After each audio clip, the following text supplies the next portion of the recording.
ఐశ్వర్యవస్తు యత్తానందత్తు అహమస్తు శ్రేయస్తు శంకరమాస్తు యత్తక్షేమస్తు సమార్థమస్తు సంతోషవాన్ నక్షత్రాలు భవంతు సర్వకర్మ సమర్థిరస్తు సర్వధర్మాన్య సంపూర్ణమస్తు అస్తు.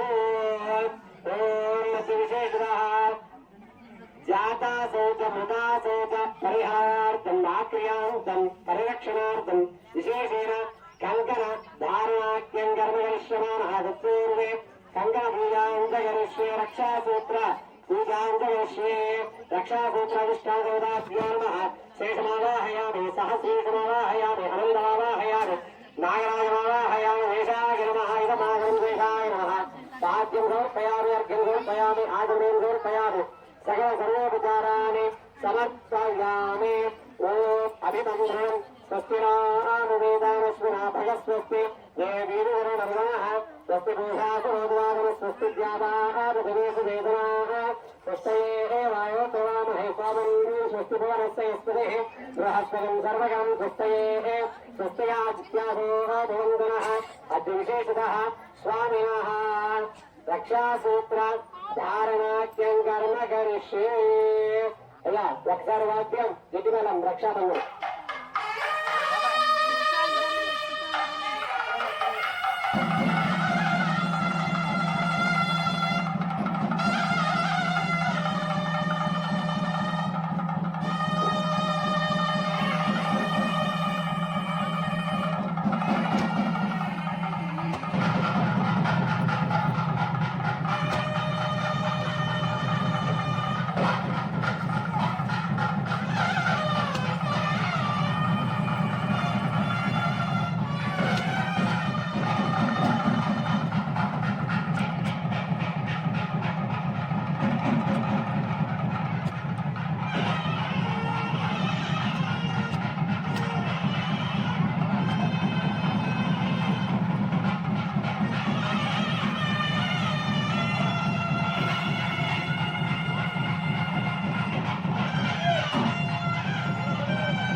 రక్షాసూత్రధారణ అంటారు స్వామి. సంకల్పం ఏం చెప్తారంటే జాతాసౌత మృతాసౌత పరిహారార్థం ఆక్రియాంతం పరిరక్షణార్థం రక్షాసూత్రధారణ అంటారు. అంటే స్వామి కార్యక్రమం చేస్తున్నాను, కార్యక్రమం అయ్యేంత వరకు కూడా నన్ను జాతాసుడు అంటే పురుడు ఎవరైనా దగ్గర ఫోన్ చేసి అయ్యా మాకు అబ్బాయి పుట్టాడు అదే ఇంటి వారి పేరు ఫోన్ చేస్తారనుకో మనకి జాతాశోచం వస్తుంది. మరలా అదే మృతాశోచం అయితే చనిపోయిన వారు చెప్తే ఇలా మధ్యలో ఏమి స్వామి దాని సంగతి అన్నాడు శాస్త్రంలో. అంటే అయ్యా దానికోసమయ్యా జాతాశోచ మృతాశోచ పరిహారార్థం రక్షాసూత్రం. ఈ రక్షాసూత్ర అధిష్టానం ఎవరయ్యా అంటే ఆదిశేషుడు సుబ్రహ్మణ్య స్వామి. అంటే ఆది అంటే మొదలు, శేషం అంటే చివరాలు అర్థం. ఆదిశేష అంటే మొట్టమొదటి నుంచి చుట్ట చివరి వరకు కార్యక్రమం అయ్యేంత వరకు కూడా ఈ యొక్క కార్యక్రమం నుంచి నేను కాపాడుతానయ్యా అనేసి ఆ దారంలో బ్రహ్మదేవుడి గురించి చేయడంట. కానీ శివుడి గురించి చేస్తాడు ఏ రాక్షసులు చేసినా కూడా. ఎందుకంటే ఆయన భోళాశంకరుడు. ఒక్క చెండు నీళ్ళగా పోసి స్వామి నాకు వరమే స్వామి అంటే కానంట తృప్తి చెంది నీ కడుపులోగానే వచ్చేస్తాడు. అలాంటి గుణంగలిగినటువంటి పరమాత్మను ఎవరో ఆయన కోసం తపస్సు చేస్తుంటారు, ఉన్నట్టుండి వెళ్ళిపోతాడు. కాబట్టి కళ్యాణం అయ్యేంత వరకు మా ఊళ్ళో మా గ్రామంలో ఉండే స్వామి అనేసి ఆయన కంకణం కట్టేసి కాసేపు ఇక్కడ ఆపుతున్నాం. ఈ 14 లోకాలు పరిపాలించే పరమాత్మ ఈ యొక్క భూలోకంలో ఈ గ్రామంలో కాసేపు ఉండే స్వామి మా చెంత అనేసి ఆయనకి ఆయన ఉంటే వాళ్ళ కొడుకులు ఇద్దరు ఉంటారు. ఎవరి కొడుకులు పెద్ద ఎవరు? వినాయకుడు, రెండో స్వామి సుబ్రహ్మణ్య స్వామి. వాళ్ళు ఇరువురు ఉంటారంట. కాబట్టి మనకి రక్ష అక్కడే. కాబట్టి అందరూ కూడా ఈ రక్షాసూత్ర ధారణ చూసినంత మాత్రం చేతనే ఎన్నో తపస్సులు ఆచరించినటువంటి శక్తి మనందరికి కూడా ఆ భగవంతుడు కల్పిస్తాడు. కానీ ఈ యొక్క ముందు నుంచి జరిగేటువంటి కార్యక్రమం తరువాత చక్కగా రక్షాసూత్రం గారు బ్రహ్మాదశక్తాలను ఆదిత్యాదుల విగ్రహాలంటే మనం పెళ్లి చేసుకుంటుంటే మనం 4 రోజుల ముందరే పోయి కార్డులు ఇస్తాం. స్వామి అయ్యా మా అమ్మాయి కూతురు పిల్లలు మా అబ్బాయి పిల్లలు మీరు 10 రోజులు అలా కళ్యాణ మండపంలో వచ్చి విందు ఆరగించాలని మనం చేస్తాం. అలాగే భగవంతుడి కార్యక్రమం ఎవరు పిలవాలి? మనం చేస్తే సరిపోవు. ఆయన బొమ్మలు ఉన్నాయి గణాలు. ఆయన గణాలు ఎవరెవరు? ఆదిత్యాది నవగ్రహాలు, బ్రహ్మాది అష్టదిక్పాలకులు, అలానే జనసేన, వీళ్ళందరూ కూడా ముక్కోటి దేవతలు అందరూ కూడా పిలవాలి. వాళ్ళలో ముఖ్యమైన వాళ్ళు ఉన్నారు. ఎవరు? ఈ 18 మంది ఆ దేవతల్ని మనం ఆహ్వానించుకొని తదుపరి ఈ యొక్క బంధువులందరూ పిలుచుకునే సమక్షంలో ఆయన కన్యాదానం చేస్తాం. ఎలాంటి వాడు పరమేశ్వరుడు ఎలా ఉంటాడు అసలు? మీరు ఎప్పుడైనా స్వామిని చూశారా? వెంకటేశ్వర అంటే ఇలా నుంచో ఉంటాడయ్యా. కటిహస్తం, వరదహస్తం, శంఖ చక్ర గదాధరుడు ఉంటాడు. కానీ బ్రహ్మదేవుడు అంటే 3 ముఖాలు, చతుర్ముఖాలు ఉంటాయి. కానీ శివుడు ఎప్పుడు చూడలేదు స్వామి. ఎప్పుడు లింగస్వరూపంలో చూశాము. శివుడు ఎలా ఉంటాడు అన్నాడంట. వందే శంభుముపాపతిం సురగురం వందే జగత్కారణం వందే పండగ భూషణం శశిధరం వందే శివం శంకరం అన్నాడు. అంటే చక్కగా తెల్లడి శుక్రాంబరవర తెల్లడి దేహం గలవాడు స్వామి. ఎలా మనందరం అనుకుంటా బూడిద పూసుకొని ఉంటాడు. ఆ బూడిద కాదు, తెల్లని దేహం గలవాడు ఆ స్వామి. ఏ ఆభరణాలు ఉంటాయంట? నాగాభరణాలు. ఈ పాములు అలంకరించుకొని ఉంటాడు. తర్వాత శశిధరం, ఈ నెత్తి మీద చక్కటి చంద్రం అనుకుంటుందంట స్వామికి. చూడంగానే మోహనై ఉంటారు ఆ స్వామి చూడంగానే. హింసా మోహన రూపాయ అన్నారు. అంటే ఆ కైలాసంలో పార్వతీ అమ్మవారు మోహించ ముందరే ఎంతో తపస్సును ఆచరించినటువంటి ఆ యొక్క ఋషులందరూ కూడా దేవదర్శనానికి వెళ్ళి ఈ స్వామిని ఒక్కసారి అలంకరణ చేసుకోవాలన్నారంట. అనగనయ్యా నేను లయకారకుణ్ణి కాబట్టి నేను అందరూ కుదరదు. కాబట్టి ద్వాపరయుగంలో వచ్చేటువంటి శ్రీకృష్ణ పరమాత్మ అవతారంలో చక్కగా అప్పుడు అందరికీ అవకాశం ఇస్తారని 16,000 మంది గోపికలు అప్పుడు చేసుకున్నాడు. కాబట్టి రక్షాసూత్రధారణ అయిపోయింది. తదుపరి బ్రహ్మాదశక్తాలకు పూజ, తదుపరి ఆ యొక్క కన్యాదానము. దాని ముందుగా స్వామి పాదాలు కడిగి చక్కగా జీలగూడ ధారణ శుభముహూర్తానికి జీలగడ్డ బలం పెట్టుకొని తదుపరి మహాసంకల్పం చెప్పుకొని ఆ మహాసంకల్పంలో ఏంది విశేషమని మళ్ళా చెప్పుకుందాం.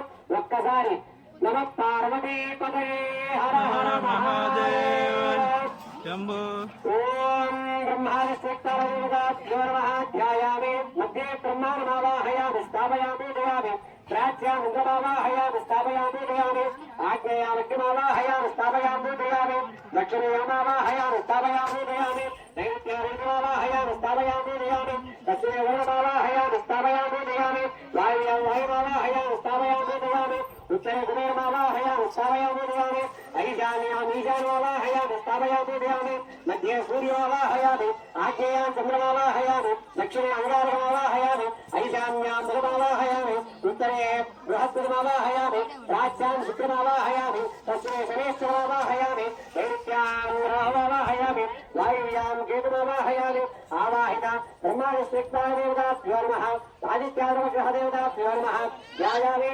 ध्यानमूर्तयामि सकल सर्वोपचाराणि समर्पयामि अद्य विशेषतः स्वामिनः पादप्रक्षालन मुहूर्तः सुमुहूर्तो अस्तु ఇది పక్కన జరిపేసి ఎదురుగా శటాలు పెట్టింది బ్రహ్మగారికి పాదం వాయిస్తారా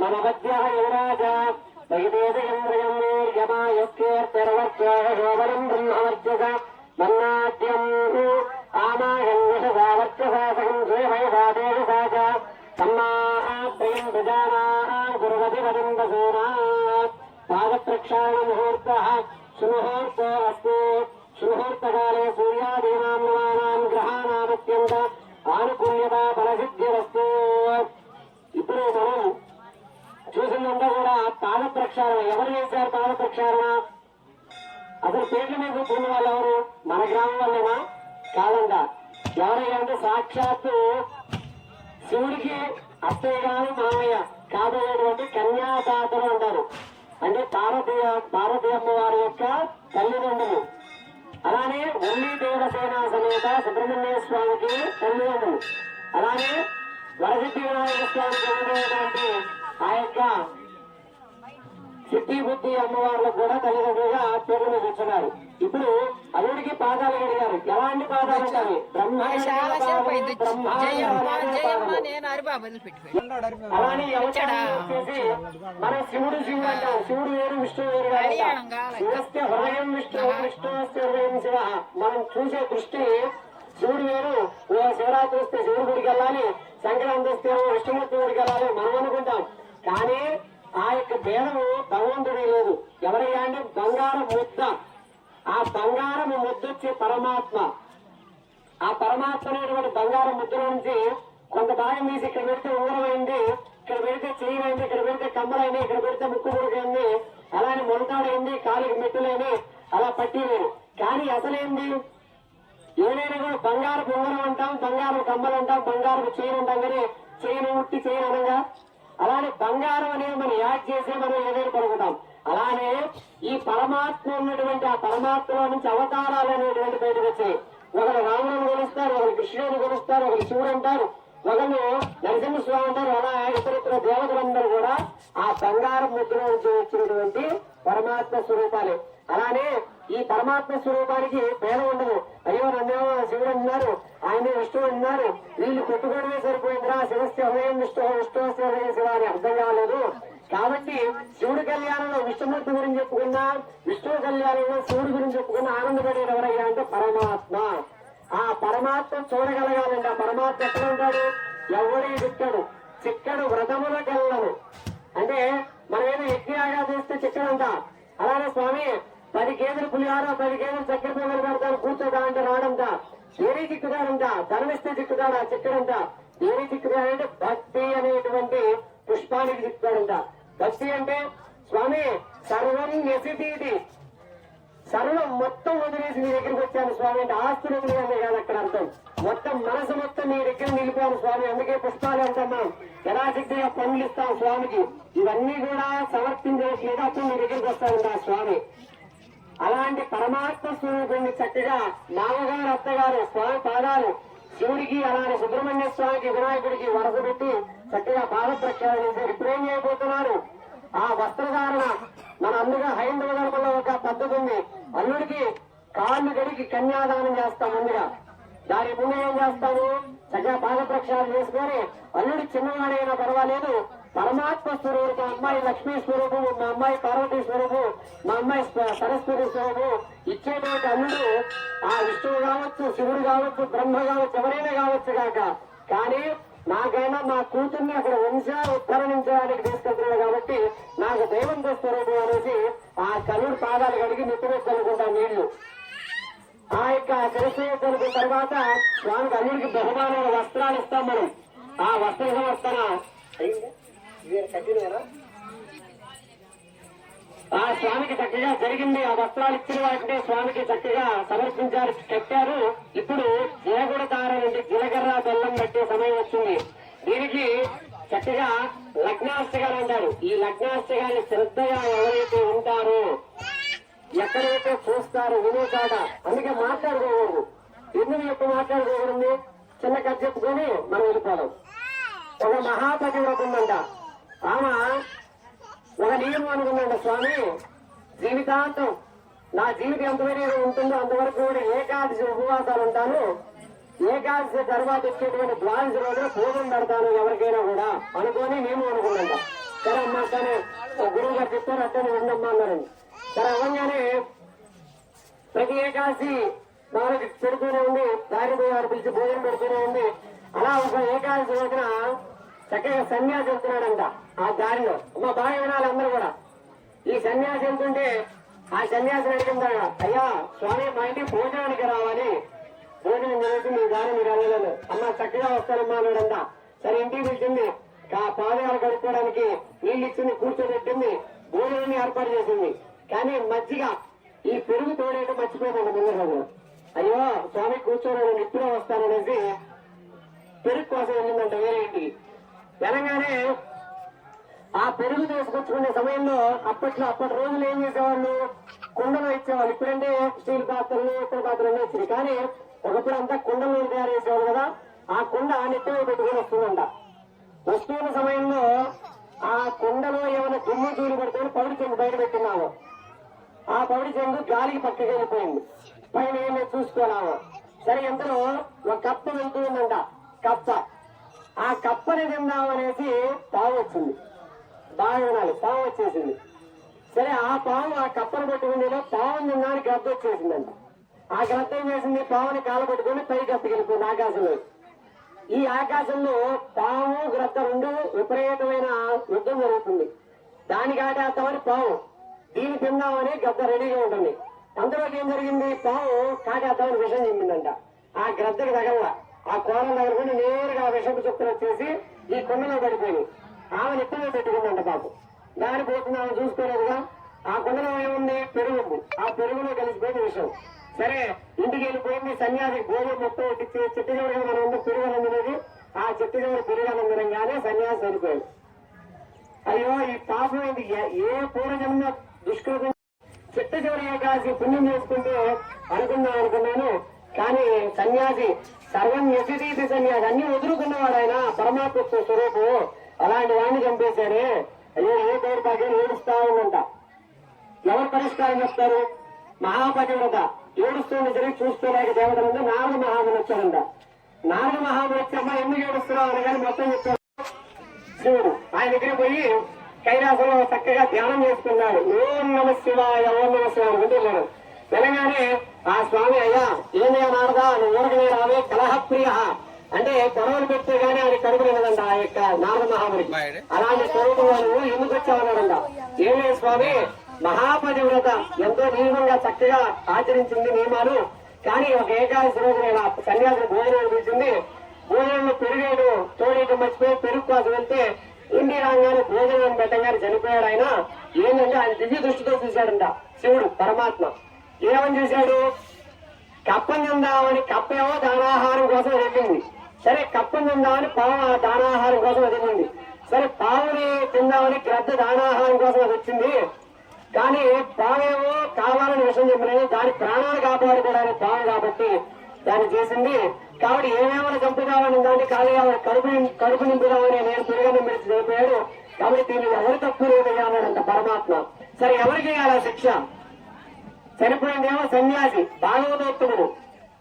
ఆ పాప ఎవరి మీద వేయాలి? మహాపాతి మీద మాత్రం వద్దు. ఎవరి మీద వేయాలి స్వామి అన్నాడంట. అప్పుడు అన్నాడంట పరమాత్మ తీర్పిచ్చాడు. ఏమని? ఎక్కడెక్కడైతే యజ్ఞ యాగాలు జరుగుతాయో, ఎక్కడెక్కడైతే ఆది దంపతుల యొక్క శివపార్వతుల యొక్క కళ్యాణ మహోత్సవం జరుగుతుందో, ఎక్కడెక్కడే ఆధ్యాత్మికలు అంటే ప్రవచనాలు చెప్తారు, అక్కడికి వచ్చి శివుడి కళ్యాణం కాకుండా అమ్మా నగలు బాగున్నాయి, చీరలు బాగున్నాయి, నువ్వు ఎక్కడ కొన్నావు, ఏమి భోజనాలు ఎన్ని గంటకి అని ఎవరైతే మాట్లాడుకుంటారో వాళ్ళ మీద బ్రహ్మహత్య బాధగా ఉన్నారంట. కాబట్టి మనం మాట్లాడుకోవాలా వద్దా అని